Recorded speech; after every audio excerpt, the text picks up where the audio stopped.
There is something fundamentally flawed with how we construct buildings today.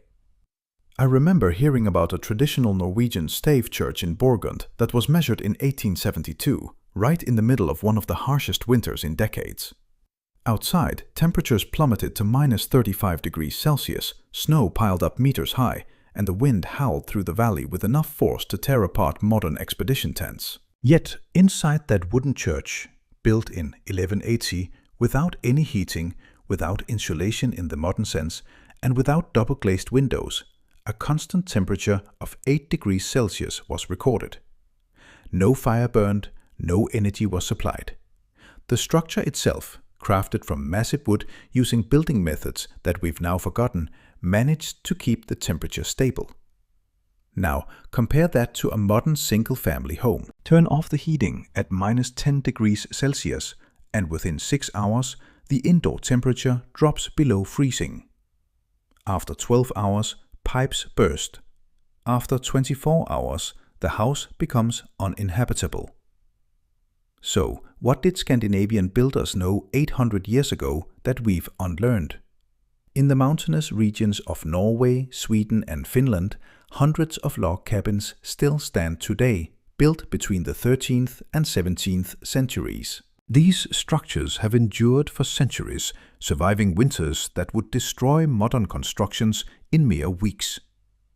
And they achieved this with 3 crucial elements that are entirely ignored in modern building codes: thermal mass, absolute airtightness, and a central heating system that doesn't rely on continuous energy input, but rather on strategic heat storage.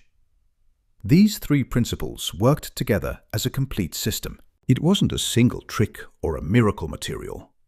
It was a well-thought-out, physically sound concept that collaborated with nature, not against it. Today, we build against physics. We try to combat cold with sheer energy, and we are losing the battle. Before we delve deeper, I want to ask you, have you ever experienced a power outage in winter? How long did your house retain its warmth? An hour? 6 hours? Or did it feel noticeably cold after just 30 minutes? Let me know in the comments, because what you're about to learn will transform your perspective on every modern building. Let's fast forward to 2010. A research team at the Norwegian University of Science and Technology in Trondheim conducted an experiment. They selected 2 identical structures, both 40 square meters in size. The first was a reconstructed medieval log cabin built according to original 14th century blueprints. It featured massive hand-hewn logs, 30 centimeters in diameter, joined with a tongue and groove method. There was no modern insulation, no vapor barrier, no fiberglass. The second structure was a modern prefabricated house, built according to current Norwegian energy standards. It boasted double insulation, an R value of 25, vapor barriers, and triple glazed windows. On paper, the modern house was vastly superior to its medieval counterpart. Both houses were placed in the same valley, with an outdoor temperature of minus 28 degrees Celsius. Both were heated to 20 degrees Celsius. Then the heating systems were switched off. The modern house cooled down to 2 degrees Celsius within 9 hours. The log cabin, however, still had an indoor temperature of 12 degrees Celsius after 48 hours. Even after 72 hours, 3 full days without any heat input, the temperature inside remained 6 degrees Celsius above freezing. The modern house had become dangerously cold, while the medieval cabin remained perfectly habitable. Why? A modern civil engineer would likely say this is impossible. The R value of the log cabin is approximately 10, while the modern house boasts an R value of 25. A higher R value typically implies better insulation, so the modern house should have stayed warm longer. But here's the critical insight. The R value only measures heat transfer in a steady state. It completely disregards thermal mass. and thermal mass is everything. A 30 centimeter thick log wall made from old Norwegian pine weighs about 120 kilograms per linear meter. This wood possesses a specific heat capacity, meaning it can store enormous amounts of thermal energy. When the cabin is heated, the wood absorbs this warmth deep into its structure. Then, when the heating stops, the wood slowly releases this stored heat over hours and even days. In contrast, the walls of the modern house consist of a thin plasterboard layer, a vapor barrier, fiberglass insulation, and a thin exterior cladding. The entire wall construction might weigh only 15 kilograms per linear meter. There is simply no mass to store heat. The insulation merely slows down heat flow, but it doesn't store anything. As soon as the heating is off, the stored heat in the air begins to escape through tiny leakages and thermal bridges. And because modern houses lack thermal mass, there's no reservoir to replenish that lost heat. Medieval Scandinavian builders understood this intuitively. They selected trees that were at least 80 to 100 years old. In the cold climates of Scandinavia, trees grow slowly, resulting in extremely dense annual rings, often exceeding 100 rings per inch. This density makes the wood incredibly heavy. A cubic meter of old Norwegian pine can weigh over 600 kilograms, whereas modern plantation pine might only weigh around 450 kilograms. This density is crucial. More mass translates to greater heat storage. More heat storage means a longer thermal delay. The cold outside takes 12 to 18 hours to penetrate a 30 centimeter thick, dense wooden wall. By that time, you've long since built a new fire. The cabin transforms into a thermal flywheel, cushioning and smoothing out temperature fluctuations. However, mass alone isn't enough. You also need absolute airtightness, and this brings us to the second secret. Despite all the vapor barriers and ceiling tapes, modern houses are often leaky. Tests reveal that the average modern house has a leakage equivalent to a 50 by 50 centimeter hole in the exterior wall. This is not an exaggeration. If you add up all the tiny gaps around windows, doors, electrical outlets and pipe penetrations, you arrive at this significant area. At minus 20 degrees Celsius outside, cold air continuously streams through this hole. Your heating system isn't just working against the walls, it's fighting an invisible opening that is never truly sealed. Scandinavian log cabins didn't have this problem. The logs were joined using a technique called skiftforbindung, scrip fit. Each log was individually adapted so that it rested perfectly on the one below it. This process took weeks. A single room could involve months of work, but the result was a wall that was practically impermeable to air. Then came the ceiling. The joints between the logs were filled with peat moss, a plant that grows in Scandinavian bogs. Peat moss has a cellular structure that allows it to absorb 20 times its own weight in water. When dried, it forms an elastic, compressible material that presses into every crevice. Over the moss, a layer of clay mixed with animal hair, typically from sheep or goats, was applied. The clay dried hard, forming an airtight seal, and the animal hair acted like reinforcing fibers, preventing cracks. This combination is breathable, meaning water vapor can escape, but air cannot penetrate. When researchers today test these old cabins for airtightness, they measure values that meet or even exceed modern passive house standards. A 600-year-old cabin built with an axe and moss is more airtight than a new construction using high-tech materials. The third element is the heating system. And this is where it gets truly fascinating. Scandinavian cabins were not heated with open fireplaces. Open fireplaces are thermal disasters. They draw enormous amounts of warm indoor air and send it rushing up the chimney and out. A roaring fire in a fireplace can actually make a room colder because more heat is lost than generated. Instead, the Scandinavians utilized mass stoves, called kakelung in Sweden and pstui in Finland. These ovens are massive structures made of stone or bricks weighing several tons. You build a hot, fast fire once or twice a day. The flames are intense and combustion is complete. But instead of directing the hot gases directly outside, they travel through a labyrinth of channels within the stone mass. The gases transfer their heat to the stone before reaching the chimney. By the time the smoke exits, it's barely warm. All the heat energy is now stored within the stone mass.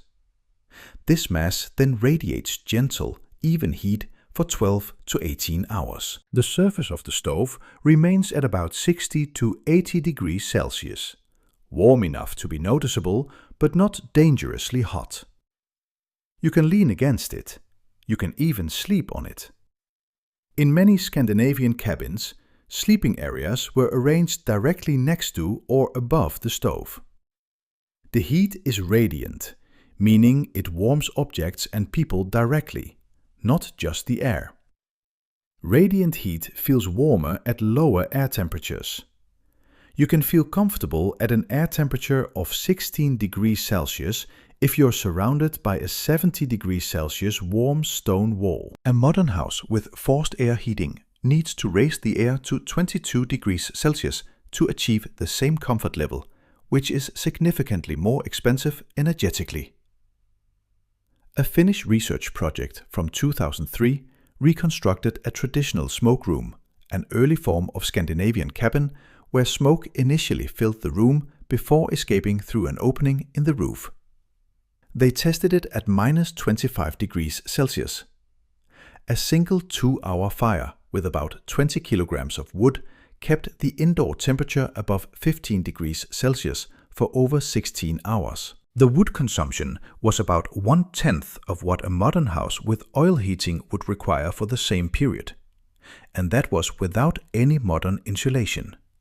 Just thermal mass, airtightness, and radiant heat. The spatial design also played a crucial role. Scandinavian cabins were not open plan. Modern open floor plans are thermal nightmares. Warm air rises, collects under high ceilings, while the floor remains freezing cold.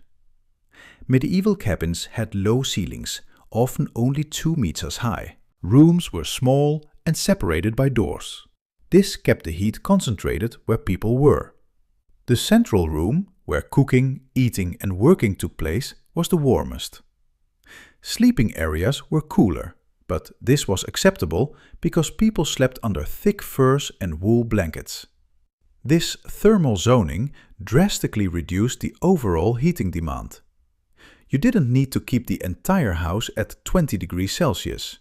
You kept the main room warm and allowed other areas to be cooler. This is something that modern homeowners have completely forgotten. Additionally, consider the foundations. Modern houses are often built on concrete slabs that have direct contact with the frozen ground. Concrete is a good conductor of heat, meaning your heating energy flows directly into the earth. Scandinavian cabins stood on stone plinths that lifted the wood off the ground. This created an air cushion that acted as additional insulation. The cabin floor consisted of thick wooden planks, sometimes double-layered, with sawdust or peat moss in between. This construction interrupted the thermal bridge to the ground, preventing any heat from seeping downwards. Every detail of the construction was designed to store heat and minimize losses. So, why did we abandon all this wisdom? I believe there are 3 main reasons: speed, cost, and cheap oil. After World War II, millions of houses needed to be built quickly. Scribe-fit joints and hand-hewn logs were too slow. Stud frame construction with prefabricated panels could be erected in weeks instead of months. Labor costs were low, but material costs needed to be driven down. Thin walls with insulation were cheaper than massive wooden logs. and then came oil. In the 1950s and 60s, heating oil was incredibly cheap. It didn't matter if a house was inefficient, you simply turned up the thermostat. Thermal efficiency became irrelevant because energy practically cost nothing. The construction industry optimized for building speed and initial costs, not for life cycle costs or resilience. The result is houses that are entirely dependent on a continuous energy supply. Without electricity, without oil, without gas, they become uninhabitable within hours. But energy prices are rising, power outages are becoming more frequent, and people are starting to realize that their expensive modern homes are fundamentally flawed. In Germany, Austria and Switzerland, there's a growing movement returning to mass timber construction. This isn't out of nostalgia, but out of physical necessity. Architects and builders who combine traditional loghouse principles with modern standards, thick solid wood walls, mass stoves, compact room layouts, are seeing dramatic reductions in energy consumption. A well-built log house can manage with 1/3 of the heating energy of a conventional house, and in the event of a power outage, it remains habitable for days. Science confirms this. A 2018 study by the University of Innsbruck compared the energy consumption of mass timber houses with conventional houses over a 5-year period. Log construction used 40% less heating energy in winter and required no air conditioning in summer because the thermal mass also buffered heat. Residents reported more even temperatures, fewer drafts, and an overall healthier indoor climate. Wood naturally regulates humidity, absorbing water when humidity is high and releasing it when dry. This prevents mold growth and ensures constant, pleasant humidity without mechanical ventilation systems. There's another point that's rarely mentioned: durability. Modern houses begin to deteriorate as soon as they are completed. Vapor barriers tear, insulation settles, wood frames rot if moisture penetrates. After 30 years, many houses require extensive renovations. Scandinavian log cabins have stood for 600 years. The wood settles and compacts over the first few years. The joints become tighter. Airtightness improves. A 50-year-old log cabin is often warmer and more efficient than a new one. This is the opposite of modern construction, where buildings lose value and function from day one. If you're planning to build or renovate a house today that is resilient, energy efficient, and durable, you can certainly learn from these principles. You don't have to live in a medieval hut, but you can integrate thermal mass. Consider solid wood walls, either traditional log construction or modern cross-laminated timber (CLT) systems. These systems offer high thermal mass and structural strength. If solid wood isn't feasible, integrate stone masses into the interior. A mass stove or a soapstone stove can serve as a central heat source and reduce dependence on electric or fossil heating. Be fanatical about airtightness. Invest in professional blower door tests and seal every single leakage. Airtightness is more crucial than additional insulation. Design your house compactly. Avoid open floor plans with high ceilings if energy efficiency is a priority. Lower ceilings and smaller separated rooms keep heat where you need it. Utilize thermal zoning. Heat living areas where you spend your days and allow sleeping areas to be cooler. This saves enormous amounts of energy. And think long term. A house that costs 50,000 euros more initially, but saves 100,000 euros in heating costs over 30 years is clearly the better investment. Modern building codes evaluate houses based on R values and initial costs. They completely ignore thermal mass, resilience, and life cycle costs. The Scandinavian builder with his 14th century log cabin was not a primitive person. He was a master of applied physics. He understood that heat needs mass to be stored. that air is the enemy, not cold. That radiant heat is more efficient than hot air. And that a building that works with nature is ultimately superior to one that fights against it with pure energy. We traded this wisdom for speed and cheap fossil fuels. And now, as energy becomes expensive and power grids unstable, we are paying the price.